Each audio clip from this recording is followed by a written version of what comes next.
School লাইফে tiffin টাইমে আপনাদের জীবনে অনেক ঘটনাই ঘটছে, রাইট? আমার এক টিফিন টাইমের কাহিনী বলি।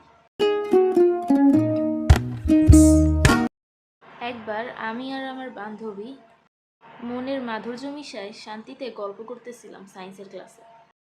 কিছুক্ষণ পর উপর থেকে কি যেন নিচে পড়ে ব্রেঞ্চে শব্দ হয়।